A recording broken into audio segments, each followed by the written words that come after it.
Olá, o Boi em Pauta hoje vai falar sobre o mercado do boi gordo para 2017. Vamos ver os números dos 2 últimos anos para poder entender um pouco mais o cenário atual. Recebemos hoje a pesquisadora do CPEA, o Centro de Pesquisas Econômicas, Exalc-USP, e também doutoranda em Economia, Mariane Crespolini. Tudo bem, Mariane? Tudo bem, Ricardo, e você? Tudo jóia. Mariane, o que os números de 2015 e 2016 pode trazer para a gente aí para entender um pouco mais o 2017? Ricardo, vou te dar um panorama um pouco também de outros setores, né? Na economia, a máxima que a gente fala é um pouco o efeito elevador. Tudo que sobe, desce. O que aconteceu em 2015? Em 2015 nós tivemos recordes de preços em todos os elos da cadeia, né? Vimos um bezerro São Paulo a R$ 1.500, né? 2016 já foi um ano onde nós observamos o quê? Um aumento da oferta desses animais para reposição. O que explicou esse aumento da oferta? O pecuarista reage muito a preço. Quando o bezerro bateu recorde em 2015, nesse momento de ascensão de preços, muitos pecuaristas já começaram a reter suas fêmeas. Isso deu um efeito em 2016 de aumento da oferta, que deve se manter também em 2017.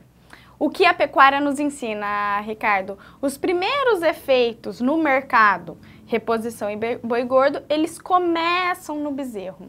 Então, a reposição, principalmente o bezerro, já cedeu de preços em 2016, né, pelo aumento da oferta, e 2017 aponta a ser um ano de maior oferta nos próximos elos também. Essa maior disponibilidade de animais, a princípio, tende a apontar um cenário de pressão nos preços. Você falou de bezerro agora há pouco, e o que a gente viu nos últimos anos foi uma ascensão muito rápida e uma queda muito rápida, né? Normalmente isso aí tem um ciclo maior. O que você justifica essa alta tão rápida e agora a gente passando por uma queda também violenta aí, em torno de 20, 25%?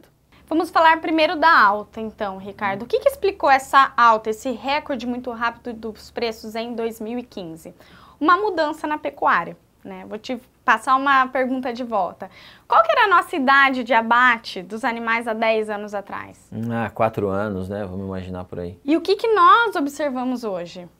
Cada vez mais curto. Cada vez mais... Menos de 3 anos. Menos de 3 anos, né? Então, cada vez mais o nosso ciclo pecuário, ele tem encurtado. E, principalmente, os elos finais da cadeia ganharam muito rápido em produtividade. Isso tem diversas explicações e, entre elas, também o milho barato, que até 2015 se manteve muito barato, o que estimulou o aumento do número de animais confinados e essa redução da idade de abate. Então, esse preço recorde muito rápido e muito alto do bezerro em 2015, ele esteve também relacionado ao quê? A etapa final exigiu muito mais da etapa inicial, que demorou muito para responder. Né? Então, esse é o primeiro fator que nós observamos e que muitos analistas nós já estamos falando de uma redução desse período, antes se via 6 anos, desse ciclo. Do ciclo encurtando. Ir encurtando, né? Essa baixa repentina, que está sendo muito acelerada, ela está relacionada muito também com as expectativas.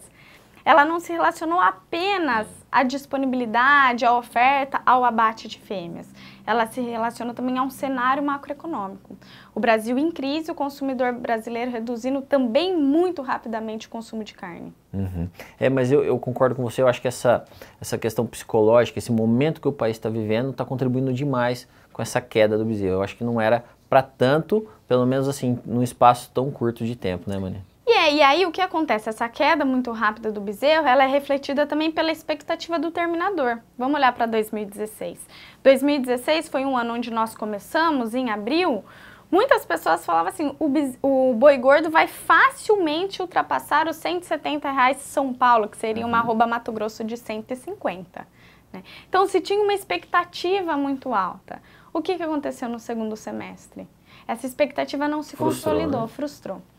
Nós tivemos São Paulo com uma arroba a 150. Quem não adotou algumas técnicas de comercialização, como o termo, como a operação na bolsa, muitos acabaram no prejuízo. Então, essa expectativa frustrada do terminador também coloca ele nesse início de 2017 um pouco mais receoso na hora de comprar bezerro. A liquidez tem diminuído. Mariane, o ano passado, no segundo semestre específico, a gente viu que o mercado da reposição começou a baixar, começou a perder preço. E a expectativa da maioria dos produtores era que quando começasse a chover, a gente ia ter mais oferta de capim e daí sim haveria interesse por parte dos compradores e o mercado estabilizaria. Isso não aconteceu, né? As águas aí estão indo já para o seu terço final e até agora o mercado continua a cair. Você acha que esse movimento de queda segue até quando? Olha, Ricardo, o mercado ele vai ser a oferta e a demanda, né? Como a gente já falou, 2016 veio com uma maior oferta e 2017 vai se consolidar como uma maior oferta em todos os elos, o bezerro, o boi magro e também o boi gordo. Essa maior disponibilidade de boi gordo, né, a oferta, ela tende a trazer um viés de baixa. Tá? Isso significa que 2017 vai ser um ano onde os preços vão cair? Ninguém sabe. Vamos lembrar de novo de 2016. Todo mundo imaginava que o segundo semestre de 2016 ia ser espetacular em preços e não foi. Tá? O que nós sabemos é que a oferta, e todos os dados de abate indicam isso, a oferta será maior. Neste momento, a gente vê essa manutenção desse viés de baixa. Por quê? Vamos pensar um pouco na questão do boi gordo. Muitos animais não foram confinados. Setembro, outubro, novembro e dezembro, os dados confinamentos ociosos, né, a nível de Brasil, né? Os confinamentos ociosos. Quem não travou, deixou mesmo de confinar. O milho desanimou muitos produtores, a dieta desanimou. Então, esses são animais que serão ofertados agora nesse primeiro semestre até o final das águas. Um outro fator que aponta para esse viés de baixa de preços é o número de plantas frigoríficas que foram fechadas, né? A indústria fechou muitas plantas e hoje ela está numa situação onde, com a maior disponibilidade, ela ainda consegue atender nesse número de plantas que ainda ficaram abertas. E aí ela não tem a necessidade ainda de preencher as outras plantas que estão fechadas. Então ela tem uma possibilidade de maior pressão de preços, tá? Para o pecuarista, qual é o recado que eu dou? O pecuarista ele olha muito para preço, produtor. Tem que olhar um pouquinho mais para a margem. Qual que é a sua margem? E aí, para ele olhar para a margem, ele precisa saber assim... Saber os custos, né? Começa por aí, né? Quanto custa produzir a sua arroba? Né? Eu fiz uma palestra onde eu perguntei assim para o pessoal, e era uma palestra para pecuarista. Qual que é o custo de produção do milho? Qual que é o custo de produção da soja? E, rapidamente, todo mundo me respondeu na ponta da língua. E eu perguntei, qual que é o custo de produção por hectare do bezerro? E da arroba? E aí houve um burburinho, tinha mais ou menos uns 100 pecuaristas e 2 me responderam, é mais ou menos, né? A pecuária ainda está caminhando nesse custo de produção. Então, o fato de 2017 apontar ser um ano de viés de baixa de preço, né? O produtor, e aí varia de cada caso e cada tecnologia adotada, ele tem que olhar para a margem dele. O pecuarista ainda tem muito para aprender, muita conta para fazer, né, Mariana? Muita conta para fazer. Nós vamos para um breve intervalo e na volta o Boi em Pauta vai falar sobre como agregar valor à sua mercadoria, como valorizar a carne bovina e também nós vamos saber da nossa convidada sobre o mercado futuro para 2017. O Boi em Pauta volta já.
Aqui dentro da Fortuna nós produzimos suplementos minerais, proteicos, energéticos, rações e núcleos. A nossa preocupação ela começa com uma boa seleção de nossos fornecedores.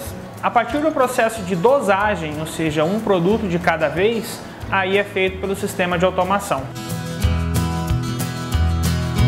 Fortuna está localizada em Nova Canaã do Norte, entre os municípios de Colíder e Alta Floresta. Então é toda a região centro-norte do estado do Mato Grosso que tem um rebanho aproximado de 5 milhões e 500 mil cabeças. Nós temos diversos clientes exigentes, mas eu me considero um dos mais exigentes dentro da Fortuna Nutrição Animal, porque a gente sempre está analisando, medindo, né, e buscando o resultado, né? Resultado também econômico, né? Porque você tem que ver a viabilidade econômica de todos os negócios sempre também, né? Ele fala que é o mais exigente porque a gente depende muito dele para desenvolvimento de novos produtos, acompanhamento de resultados. A gente consegue ter uma abertura muito grande no cliente, né? Então aqui a gente está jogando em casa. De 1975 para cá, muita coisa mudou na história da Fortuna e dos negócios da nossa família. Mas uma coisa não mudou, que é a paixão que nós temos pela pecuária.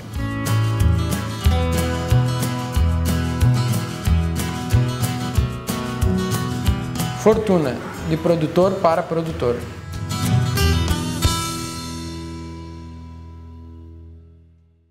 Ricardo Nicolau e Canal Rural X apresentam Resultados na Pecuária. Resultados financeiros, sociais, ambientais, pessoais, familiares. Criatórios, personagens e fórmulas para evoluir da porteira para dentro e surpreender o mercado. Os primeiros programas estão prontos, começam em março. Sua propriedade também pode estar aqui. Fale com a gente. Resultados na Pecuária, uma parceria do Canal Rural X e Ricardo Nicolau Leilões.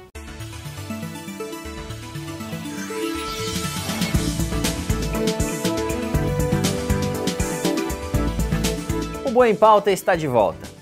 Mariane, visto o que aconteceu em 2016 em relação aos preços, o que você sugere para o pecuarista que está nos assistindo para que ele consiga administrar melhor os riscos dele na hora da comercialização?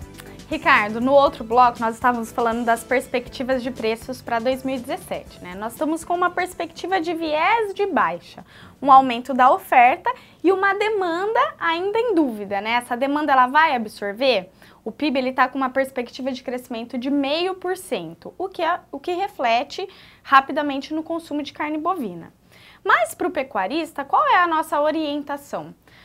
O pecuarista brasileiro, sabia que ele é um dos únicos no mundo onde, no momento de decidir intensificar as atividades finais da produção, que ele consegue olhar para um preço futuro? Eu estive recentemente no Uruguai. Isso é novidade. E o presidente da associação de produtores, ele falou assim para mim: Mariana, era meu sonho. Eu decidi produzir, intensificar meu pasto, optar por um confinamento e eu ter uma referência de preço para daqui 3, 4 meses. E são pouquíssimos os países que têm isso, têm essa opção de mercado. Então, hoje, o pecuarista brasileiro, ele tem um mercado a termo. No mercado a termo, ele pode ou não fixar preço. E aí vem uma orientação para os pecuaristas. Muitos pecuaristas me ligam no CPEA: Mariane, eu travei boi para daqui um mês no preço CPEA. Qual o preço CPEA? Ah, o preço CPEA do dia. O preço CPEA do dia, Ricardo, é preço balcão, tá? Então vai ser a média... Sim, o preço que a média dos frigoríficos estão trabalhando naquele dia. Quando o pecuarista faz isso, ele está, da parte dele, garantindo que o boi dele esteja na escala, mas ele não está fixando o preço. Está apenas garantindo a escala. Está apenas garantindo que o boi dele entra na escala. E ele tem a opção no termo de, no contrato, ele já fixar o valor. Tá? Então ele faz um contrato direto com o frigorífico. Ou ele tem a opção também de operar na bolsa, né? Onde ele entra no site da BMF Bovespa e ele olha como estão os contratos e os preços futuros desse boi gordo. Então, basicamente seriam essas duas opções. Ele também tem outros como o mercado de opções, mas a maior parte é o termo ou a bolsa. Mariane, e existe muita resistência ainda por parte dos pecuaristas em relação ao termo, em relação a contratos na BMF, porque não é um assunto usual. No dia a dia, a gente que lida com os produtores, pelo menos aqui, são específicos alguns produtores. Ainda existe essa resistência? Você sente isso? Ricardo, esse 2017 foi o ano que começou com mais pecuaristas me perguntando sobre o que é um mercado futuro. Como eu faço para operar na bolsa? Por quê? Pelo que foi 2016. 2016 garantiu receita, garantiu margem e rentabilidade quem operou na bolsa ou quem travou seus animais. Então, 2017 começou já com uma mudança de comportamento. Qual é a resistência? No termo, muitos pecuaristas me falam assim, Mariane, eu não vou fazer o termo, porque o termo só garante a escala para o frigorífico. E olhando para o lado pecuarista, eu até compreendo, mas eu falo assim, mas o senhor não travou? Não, eu não travo, eu não faço o termo, eu não garanto a escala do pecuarista. E o seu vizinho? Eu não garanto a escala do frigorífico. E eu pergunto, e o seu vizinho? Ah, o meu vizinho trava. Então, a escala do frigorífico foi garantida de qualquer forma, né? Então, no termo, a resistência vem muito da escala, né? E é uma mudança da cultura da pecuária brasileira. Conforme a pecuária vai avançando, a gente observa isso por outros países, a relação com o frigorífico tende a melhorar. E na bolsa, a resistência do pecuarista é que ele tem que deixar um valor para os ajustes diários, né? E aí o que eu recomendo é, procure uma corretora, procure se informar sobre isso, que com um pouco custo financeiro, mas ele tem um custo financeiro, ele pode garantir o seu preço. Consegue travar, né? Consegue ter um seguro sobre aquele preço, né, Maria? É um seguro sobre o preço. 2017, no outro bloco, a gente estava falando que é um ano de viés de baixa. Isso vai se manter? Produtor, ninguém sabe o que vai acontecer com os preços. É uma tendência de viés de baixo, dado esse aumento, uma maior disponibilidade interna de boi gordo e, consequentemente, de carne, né? E com uma lenta recuperação da economia, a gente não vê ainda absorvendo esse aumento da oferta, tá? Mas podem haver surpresas. Então, a recomendação, Ricardo, é assim, trava, faz o termo, opera na bolsa, pelo menos os seus custos de produção, não tem por que correr risco. Para ficar seguro, né, Maria? E aí, além dos custos de produção, uma margem esperada, né? E aí ele pode deixar um percentual da produção para ele correr risco, ver o risco, mas com menor, né? Com uma diferença menor, correr um risco administrado, né? É um risco calculado. Mariane, e o mercado futuro? Até agora ele está sinalizando assim nada, né? Está praticamente o preço do mercado físico, pelo menos é o que a gente está vendo. Para o mercado futuro, você acha que em determinado momento aí a gente pode ter uma alavancagem nas travas? Eu imagino que 2017 é um ano de incertezas. 2016, nessa época, nós estávamos falando de impeachment. Então, era muita incerteza política, era muita incerteza econômica dentro da economia brasileira. 2017, além de não termos certeza ainda de como vai ser essa recuperação da economia brasileira, Ricardo, nós também estamos dependendo muito de políticas externas, como, por exemplo, o caso do Trump nos Estados Unidos. O que ele vai fazer com a taxa de juros americana? Então, há muitas incertezas. Entendi. Bom, o Boi em Pauta vai para um breve intervalo e, na sequência, a gente vai falar com a Mariane como agregar valor à sua mercadoria, através de cota Hilton, programas de bonificação, como criar a sua marca, como agregar valor à sua mercadoria. O Boi em Pauta volta já.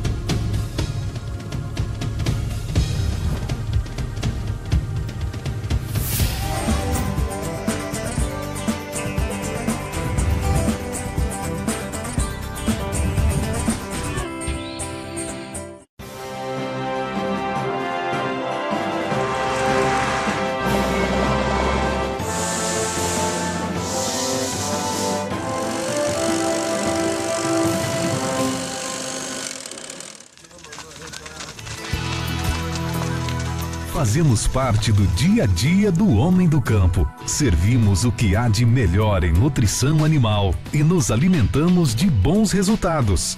Em cada farelo de ração, em cada gota de óleo vegetal.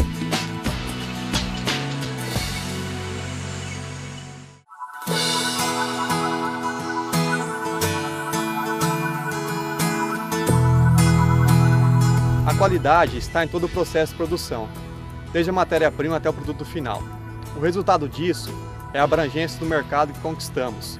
Hoje atendemos o pequeno, médio e grande criador do estado de Mato Grosso e de todo o Brasil.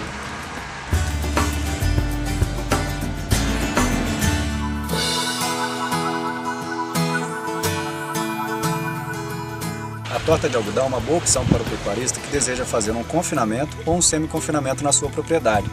É um produto que possui 28% de proteína bruta, além de uma boa fibra e de uma boa energia, gerando um ótimo custo-benefício nas suas dietas.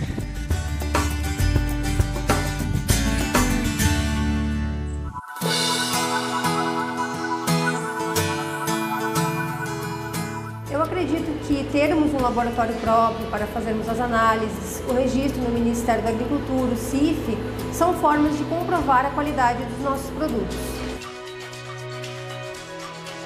Nada disso seria tão importante para nós se não fosse muito mais para você, que acompanha de perto, que vê o resultado. Somos movidos pelo desenvolvimento, pela prosperidade, por tudo que ainda está por vir. Aprimoramos o produto com matéria-prima de qualidade, tecnologia e mão de obra qualificada. Queremos avançar ainda mais, manter o padrão, aumentar a produção e ir cada vez mais longe.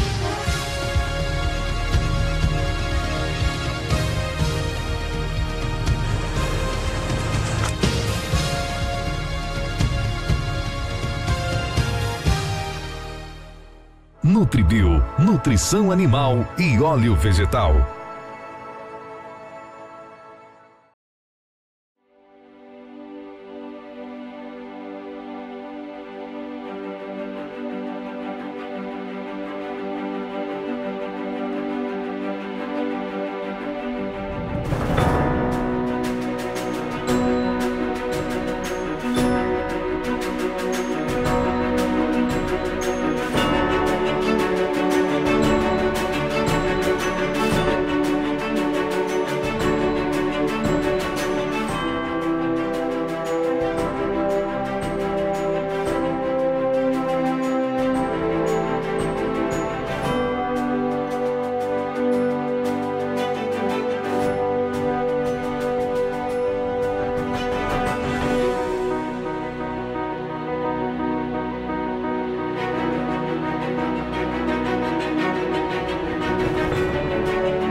O Boi em Pauta está de volta, hoje com a pesquisadora do CPEA e doutoranda em Economia Mariane Crespolini. Mariane, o que a gente vê hoje por parte dos produtores é produzir um boi, uma carne commodity para os frigoríficos. E a gente não vê que ele tem uma atenção ainda com o consumidor final. Você acha que se o produtor inverter um pouco a posição, olhar mais para o consumidor final, isso aí pode alterar o lucro dele? Ele pode ter mais renda com isso?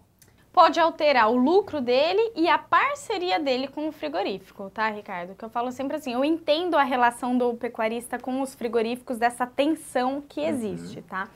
Mas quando o produtor, ele produz o corte que o frigorífico precisa, a qualidade do animal, o acabamento de carcaça que o frigorífico precisa, Ricardo, a relação dele é diferente, né? O frigorífico não vai mais tratar ele como mais um, ele precisa daquela carne produzida por aquele produtor. Isso entra tanto num boi commodity, com melhor acabamento de carcaça, mas também para outros nichos de mercado, como a cota Hilton. Mariane, em relação à cota Hilton que você citou, em relação ao Pão de Açúcar, que tem o programa, o Angus, que tem vários incentivos, né, as carnes precoces, você acha que isso vai ser mais corriqueiro? Isso aí vai ter mais daqui para frente? E quais são os novos que podem surgir? Sim, Ricardo, vai ser mais comum porque é o caminho a pecuária brasileira ganhar em produtividade, a carne brasileira ganhar em qualidade de produção. Além disso, até o recado para o produtor, eu me especializo numa cota Hilton, eu penso num programa Pão de Açúcar, é voltar àquela discussão do sistema dele de parceria com a indústria. E aí eu vou dar um exemplo muito claro para mim, que é o caso da Associação de Produtores Novilho Precoce de Mato Grosso do Sul. Além deles fazerem parte do programa de prêmios do Carrefour, eles recebem um valor a mais, um percentual a mais pelo valor da arroba dos animais deles, por serem animais jovens e com melhor acabamento. E eles também, nessa relação de parceria com o frigorífico, eles garantem um percentual da escala de abate. Acaba sendo um ganha-ganha, né? O frigorífico tem a garantia da escala, pelo menos parte da escala, e eles são melhores remunerados. Exatamente, vira uma relação de parceria. Aqui no Mato Grosso, aqui no norte específico, a gente tem o Frigobom, que faz esse trabalho com a fêmea. Até alguns anos atrás a fêmea não tinha essa valorização, a novilha, né? E em alguns casos ela acaba valendo mais que boi nos abates aqui, Mariana. E essa é uma tendência, Ricardo. Se nós analisarmos os dados do IBGE, lá em 1997, 98, 2000, quando começou a série histórica do IBGE, as novilhas representavam 4% do abate total anual. No ano passado, elas já representaram 9%. Ainda não fechamos os dados, mas na parcial 9%. Isso volta um pouco naquilo que nós discutimos do preço do bezerro. Para onde vai os preços da reposição? 2017 tende a ser um viés de baixo, mas a gente já vê as novilhas numa participação maior nesse abate. Então, mais novilhas sendo abatidas, essa redução da idade de abate, né? Então, o que nós estamos vendo? Mudando essa característica desse ciclo produtivo da pecuária brasileira.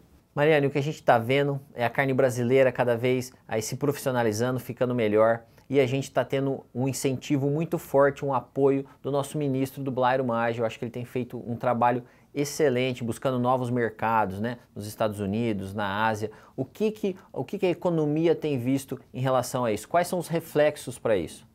Ricardo, a postura do Blairo, na minha opinião, assim, ela é excelente, eu não tenho o que dizer. Eu estive na China recentemente e o chinês mais, mas o asiático também, ele faz contratos de longo prazo, né? Então ele precisa dessa diplomacia de ir, tentar estabelecer parcerias, não é um contrato de um mês para um outro, de um ano para o outro, tá?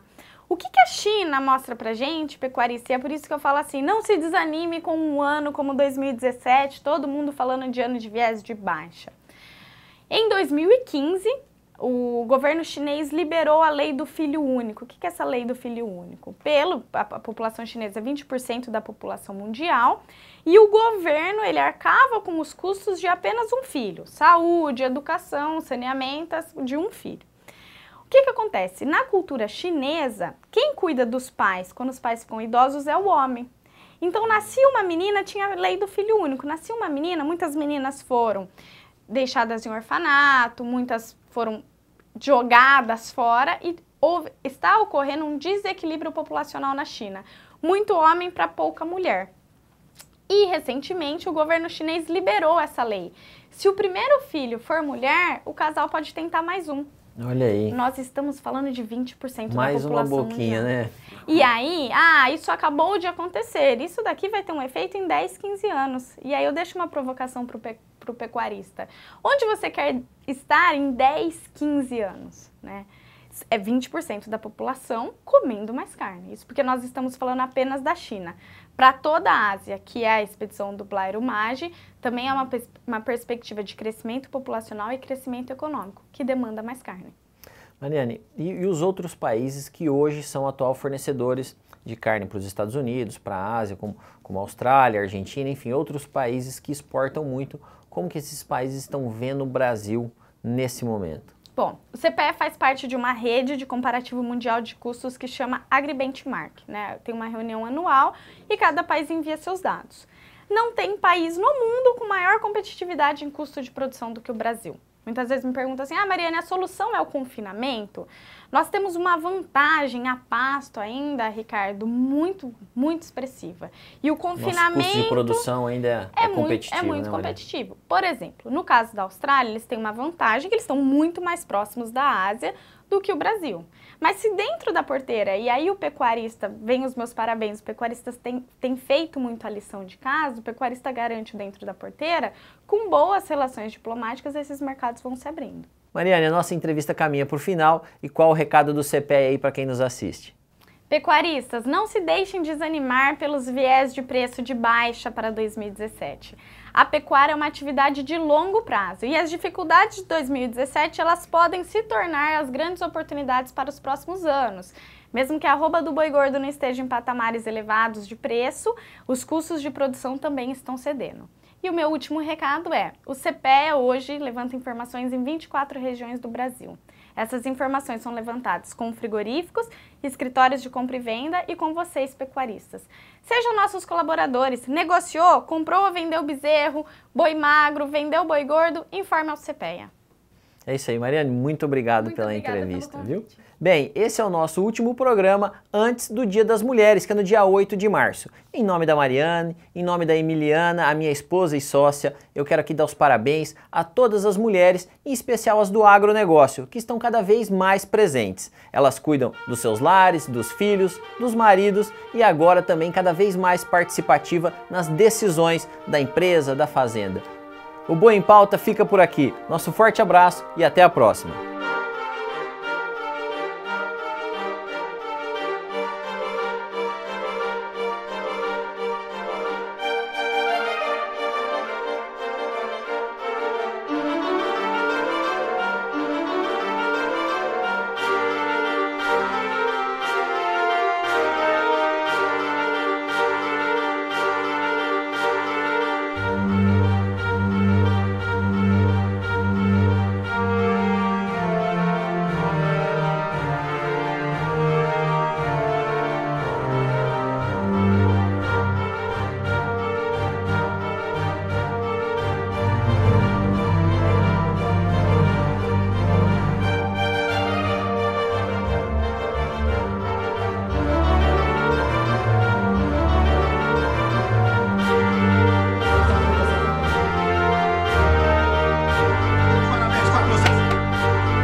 Ricardo Nicolau e Canal Rural X apresentam Resultados na Pecuária. Resultados financeiros, sociais, ambientais, pessoais, familiares. Criatórios, personagens e fórmulas para evoluir da porteira para dentro e surpreender o mercado. Os primeiros programas estão prontos, começam em março. Sua propriedade também pode estar aqui. Fale com a gente. Resultados na Pecuária, uma parceria do Canal Rural X e Ricardo Nicolau Leilões.